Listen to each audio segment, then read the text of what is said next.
welcome to another TFL Today show. This is Friday, 10 o'clock. Thanks for joining us, and here's Roman. Hey guys, nice to have you come join us. And as you know, we used to do a show called Ask Nathan, and that was a show that Nathan would answer your questions about what car or truck to buy.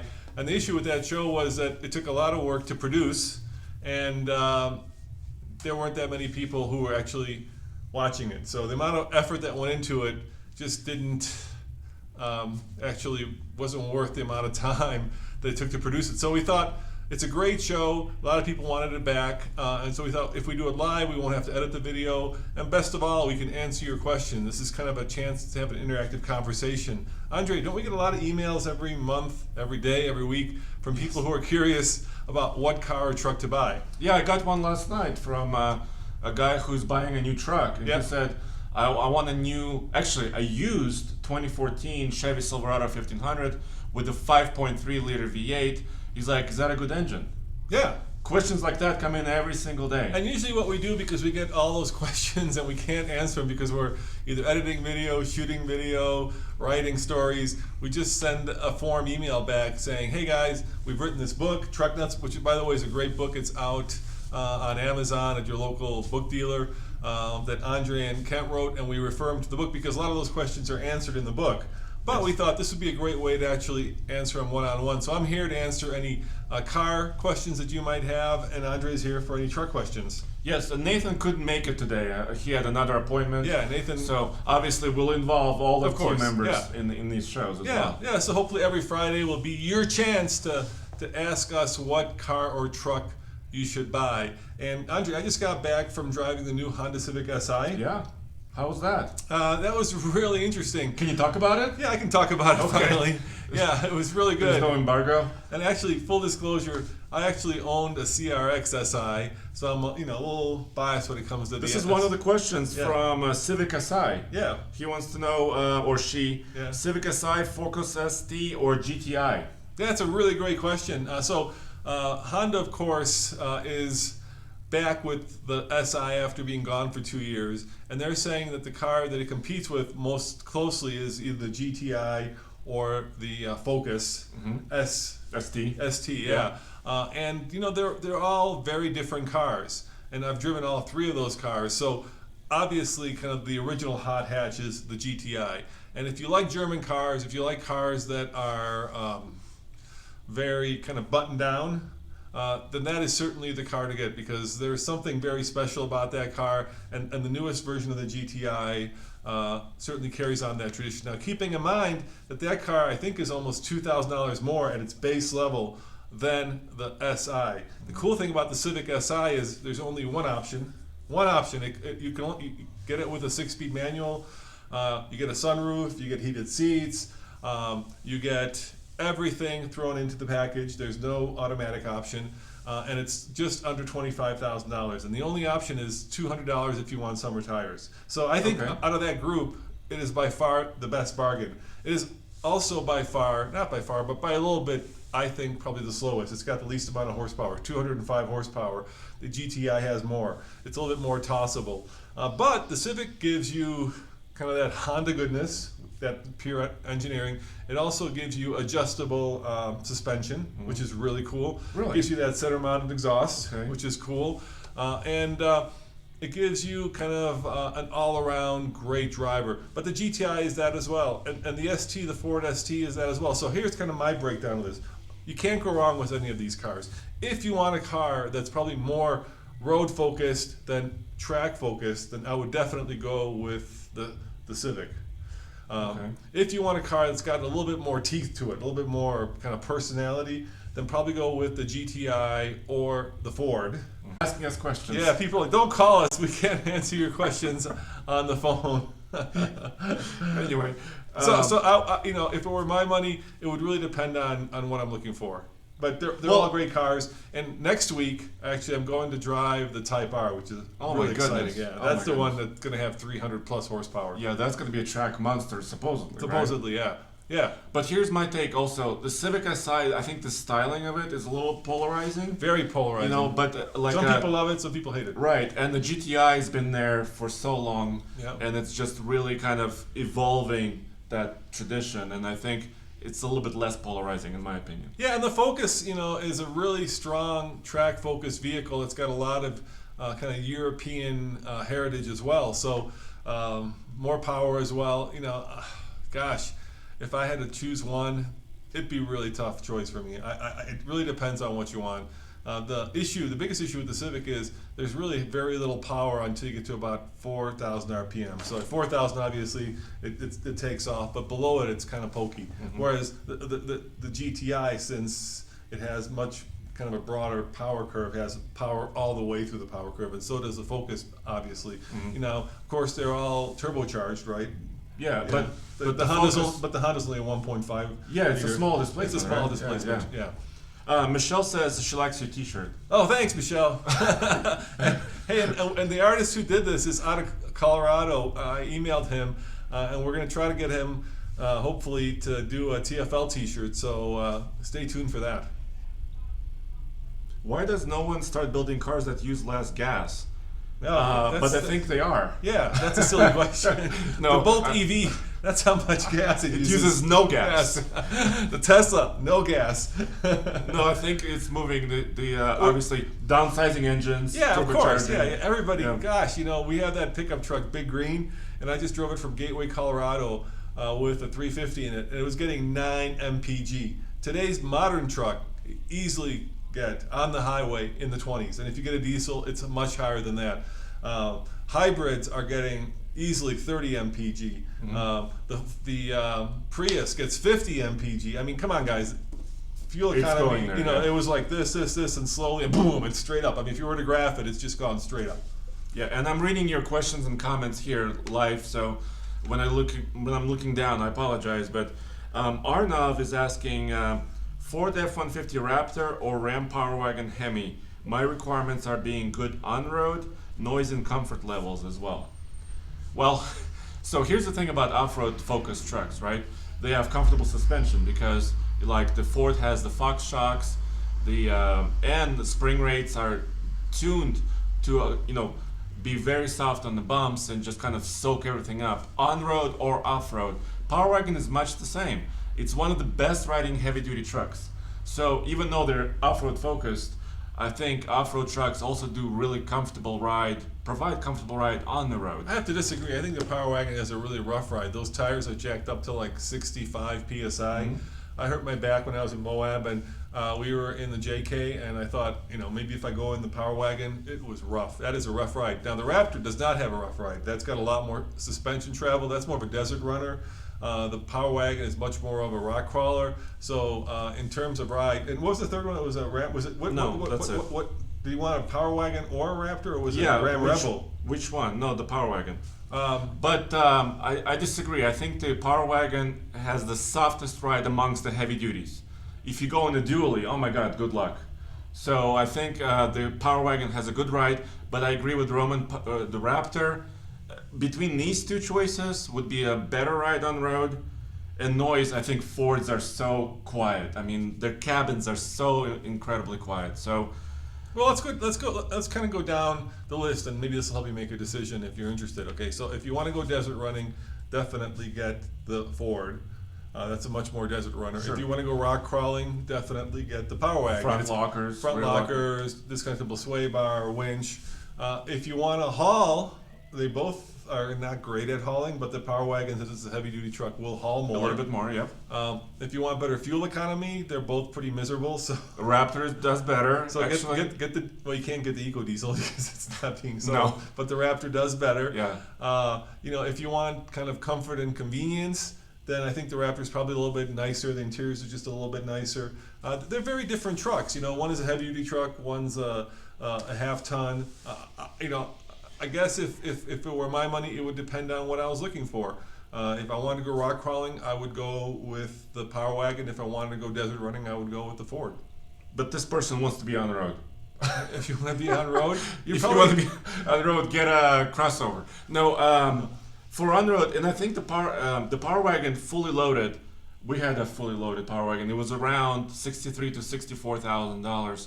A Raptor crew cab will go even higher in price. Up to so 70. 70,000, 71,000, 72,000. So the Power Wagon. So I guess I would go with the Raptor in your case because it's more comfortable. But it is still a wide truck. They're both wide. So if you wanted to use it on a daily basis, it's not the best choice, but it's really comfortable. I think the other reason that I would look at the Raptor more for on-road is it's a little bit easier to get in and out of. That Power Wagon is, really high. It's really high, and unless you put optional side steps or running boards, which are going to make it less off-road worthy, it's it can be a chore getting in and out of that thing, but it's badass. Yep. If you want, the two, it's always the same way. If you want a comfortable car, then it's probably not going to be a cool car. If you want a comfortable truck, it's probably not going to be a cool truck. So Will B has a question. Yeah. Ford Mustang GT or Camaro SS? Both have qualities I like power-wise, but trying to figure out additional positives or negatives. That's a great question. So here's how I would put it, right? Once upon a time, American cars, muscle cars, used to be just that, cars that went great in a straight line. Now think about a kind of a line. And over here on the left side is just a pure muscle car, which is a car that's good in a straight line. And over here is a sports car, which is a car that can actually handle a racetrack. So now what we've got are three different vehicles. Obviously, you've got the Challenger, yes. You've got the Mustang, and you've got the Camaro. And on this continuum, the Challenger is still a muscle car. It's heavy, it's fast, it's great in a straight line, as you can put the power down.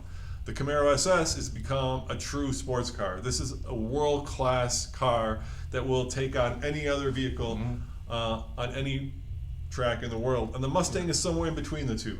So the best numeric advice I can give you is we had our race car driver, Paul, test the Mustang GT against the Camaro SS. Yeah, that was an awesome video. Yeah, that was an awesome video. You guys should look it up. And the Camaro SS was on a small track 4 seconds faster than the Mustang GT. So if you want the sports car, get the Camaro. If you want the muscle car, get the Challenger. If you want something in between, get the Mustang. That being said, a lot of people have issues with the Camaro because you sit way down low in the thing. And the glass is a little short. Yeah, it's hard. It's hard to see out of. So, but that's kind of characteristic of all cars. Seems like. No, I mean the Challenger you sit on top of. That's just a big. It's just gigantic family sedan that you can actually, because it basically says Charger as well, right? That you can see out of. And the Mustang you kind of sit in the. So once again, on top, in the middle, way low. Way low. It's a Goldilocks thing. Yes.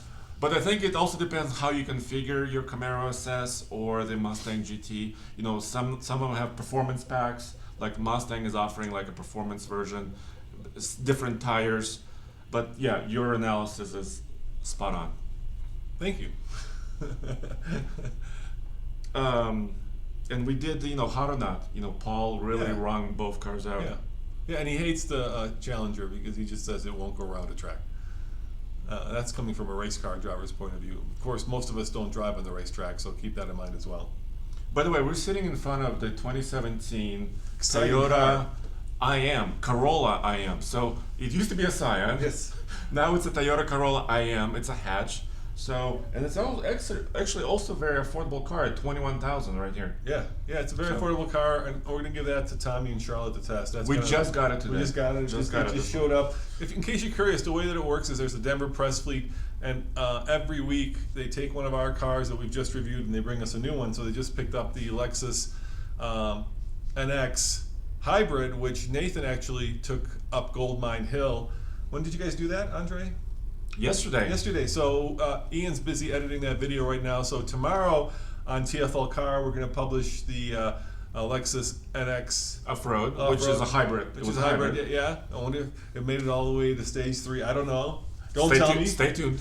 And we've got a really exciting video on truck because we took Big Green back to our buddy Ted, our mechanic, and we tried to install throttle body injection, and that turned out to be a bit of a train wreck. So be sure to watch that video. It took a lot of time, effort. We had 3 projects. Poor Andre was there for like 12 hours. Yes. We had 3 projects, and none of them went really well. Straightforward, but we got 2 out of 3 done. Yeah, so it's kind of a fun video if you want to see how the sausage is made. That'll be up on Truck tomorrow as well. I think Ian's just putting the final touches on that video. Yeah, that was a big project. Also a big editing project because we had so much video from that day. And Andre, I've got big news for you. What's Remember up? that Porsche Boxster? Yeah. Sold it yesterday. What? Yeah, sold in like 4 days. Gone. Did we break even? How did we do? We lost money on it. We just lost a little bit? We lost money, yeah. I think we bought it for about $6,000. It was the cheapest Boxster on Craigslist, but there were reasons it was the cheapest Boxster. And over the course of the like 8 months we had it, we probably put about $3,000 into it, and I sold it for just over $7,000. So we lost money. Okay. But we're going to go buy a new car today. Okay, what is it? I'm not telling you. It's a surprise. Well, he asked me to bring a trailer. We bought a trailer, so we're going to Colorado Springs to bring a new car. And if you guys want to meet us, at least I think me and Nathan, I don't know if you're going to be there. Tomorrow we're going to be at the Cars and Coffee in Lafayette, Colorado, with the new vehicle. It's a surprise. It's certainly an interesting car. So okay.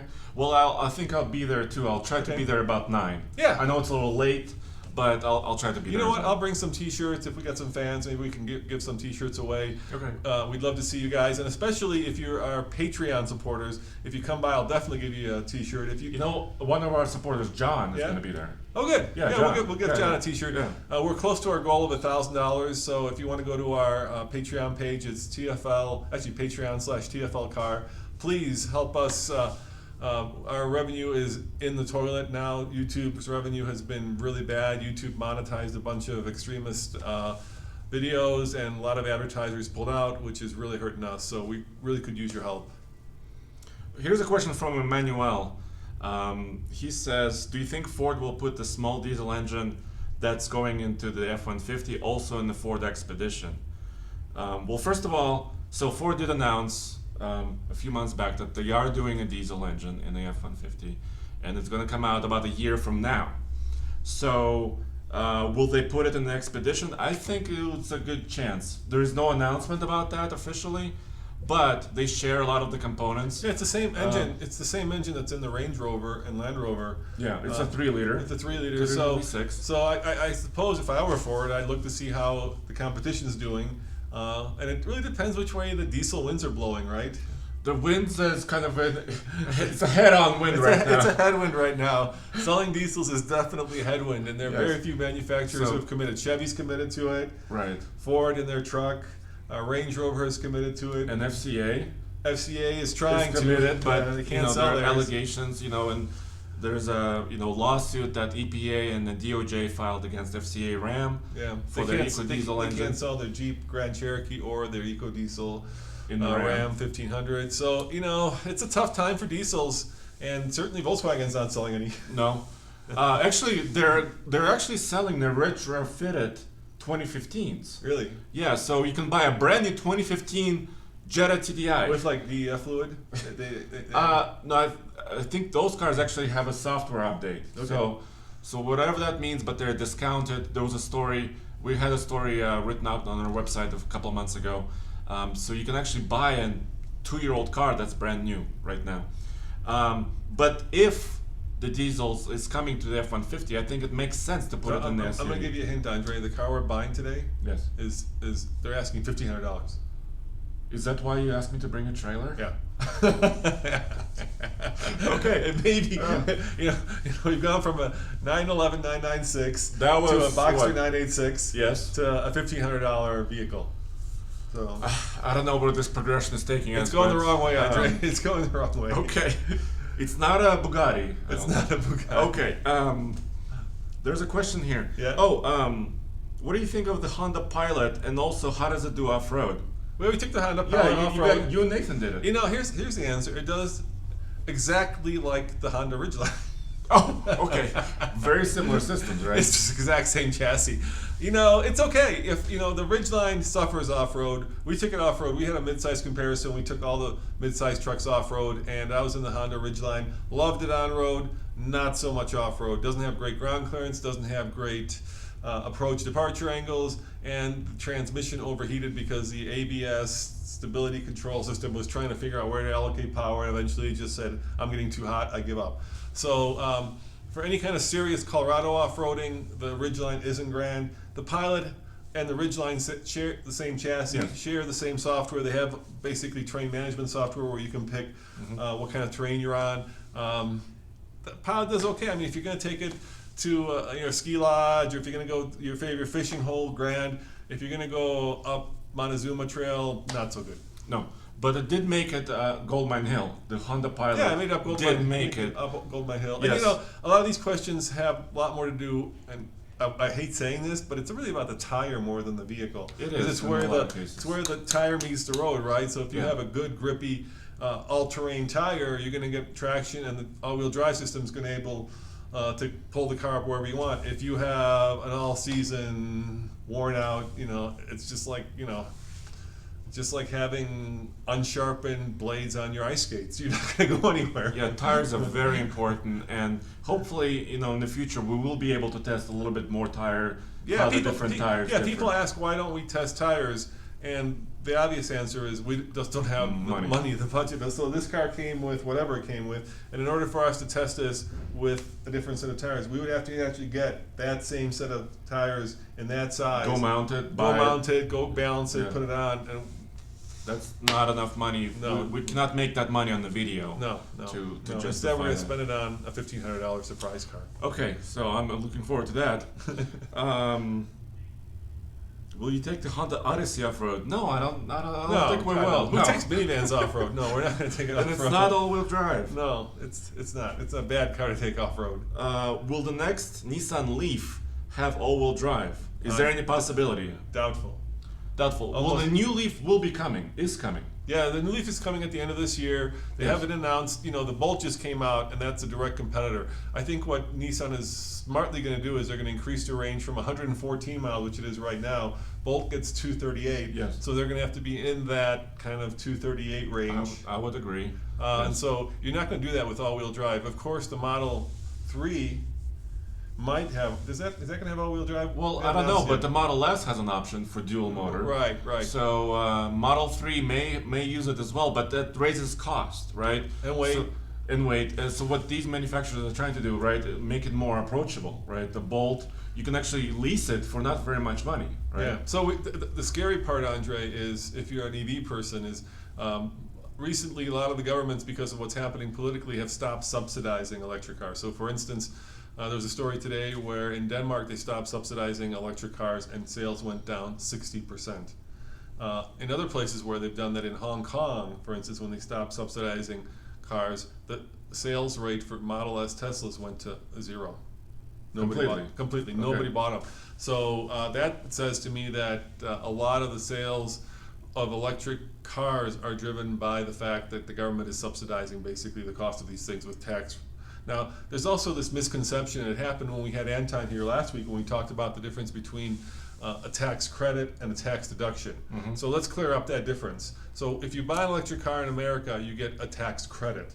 And that Right. means basically that the government is writing you a check for $7,500. People confuse that with a tax rebate. So they think that, for instance, if you make $100,000 and you were to pay, let's say 30% of that, then you could apply that rebate to that 30%, and they would Right. reduce the amount of taxes you're owed. This is not what an electric car tax credit is. A tax credit is literally a check to you for that amount. That's nice. And the way that it usually works is people tend to lease these cars because they understand that the technology keeps improving. So Yeah, why the buy, batteries, yeah. why buy yesterday's technology today? Like a phone. Yeah, and so basically. the manufacturer applies that rebate, that tax credit, sorry, to the lease, and so it reduces your payments, and that's how it works. But it is not a deduction. It is a real credit. It is money that. And so if, for instance, you didn't have to pay any taxes and you bought an electric car, at the end of the year, the government would write you a check for $7,500 plus whatever state and local incentives there are. It's a big deal. I mean, it's a Yeah. big deal. Here's a question from Joseph. He says, what do you guys think about the Cummins 2.8 liter 4-cylinder? Well, I just saw one at the Overland Expo. I didn't get to drive it. I did not drive the. It was actually in a Scout 800, which was a cool thing. I always worry when things take very long to come to market. Yeah, so you drove a prototype Frontier with that previous version of that engine. What was it, 3 years ago? Yeah. And it's still not it's still not mass produced. What Cummins is doing is they're offering it as a crate motor. Yeah. So you can buy it as a crate motor and put it in your project Yeah. truck or car. Cummins works at a different kind of schedule in car companies, because car companies are so hyper competitive, right, that they have to basically develop new product and get it out. Well, time to market. Time to market immediately. Yeah. Whereas Cummins seems to be working at a much slower time scale. It took them 9 years to come up with a 5-liter V8. Yeah. Well, and so they initially got the grant for 5-liter V8 configuration diesel, but it was 9 years ago or 10 years ago, and then it finally arrived in a Nissan Type. And it's interesting. Gasoline motors are really evolving quickly, right? We've gone back to turbos, and turbos have been around, but the new turbos are actually much better. They spool up much quicker. Mm-hmm. There's this dual stage turbo now that's really popular. But diesel engines have not, outside of the common rail diesel, right, which is the kind of the next new development, they have not developed as much, or we're not seeing like any hybridization of diesels. It doesn't seem to be evolving as quickly as gasoline motors. It still seems to be kind of where it was, let's say 10, 15 years ago. And I worry about that because there's got to be new technology in terms of kind of how turbo works, how fuel injection works, right? Well, That's not getting applied to diesels for some reason. Well, if you look at trucks, like especially heavy-duty trucks, Yeah. I mean, they've gained a lot of power recently. If you look at my truck, which is 15 years old, now it's almost doubling the power. My truck is at 250 horsepower. Now we're at 450 horsepower. So I think diesel engines, technology has improved to where in heavy-duty trucks, they're getting so much power, but they're also choked down, right, by all these emissions controls, What I think, particulate filters, and all this stuff. If you were to ask me, what makes diesel engines so, there's two factors that make them so useful in truck applications. Number one is they're relatively fuel efficient, Mm-hmm. right? And number two is they're very torquey. Yeah, and they can haul big weights. They can haul big weights, Yeah. but those two things are also probably better done with electricity. Electricity is torqueier, Mm-hmm. and it's more fuel efficient. So I got this feeling that 10 years, 15 years from now, electric trucks are going to leapfrog diesel trucks, and we're going to be seeing a lot more electrifications of trucks. And I think, and the downside to electrification in cars, especially sports cars, is that batteries are heavy, right? And so it causes these nimble and fun cars to become not so nimble and not so fun. But that's not an issue with trucks. Trucks are heavy to begin with. So by adding 500 or 1,000 pounds to a truck, you're not exactly, causing it to be less nimble. You're causing it to be a truck. Yeah, and there's a trend already. Some companies, small companies, already going to electrification of trucks. There is a workhorse company. There is now a new one in Canada Yep. that just recently announced a pickup truck, and there's a diesel pickup truck behind us apparently. But like locomotives, right? They use diesel generators Yeah, to hybrid. run electric motors. Right, and serial, inline, yeah. And electric motors push the train, right? Yeah. And So, I haven't seen much of that I've seen or semis even, Yeah, right? I've seen actually that, but with fuel cell trucks, Yes. right, where you have an electric motor and then the fuel cell instead of the diesel Battery, truck, yeah. is what's powering it. We've got about 5 more minutes left, so give us your questions. What cars are you looking at, or trucks are you looking at that you want to buy? We'll give you our best advice in terms of which one of those to buy. There's a question about hybrid minivan, and I drove the Pacifica Hybrid, yeah. e-hybrid. I was very impressed. How quiet it was, how smooth the system was. Transition between electricity and the V6 was so smooth. I think the only issue may be the price, but they're trying to control the price, of that technology. But the Pacifica hybrid was really impressive. There's another question about Volvo XC90 versus Discovery, Land Rover Discovery. You drove the new Discovery. How was that? All right, so here's my theory. I loved the old LR4, and I loved it because it was boxy and butch.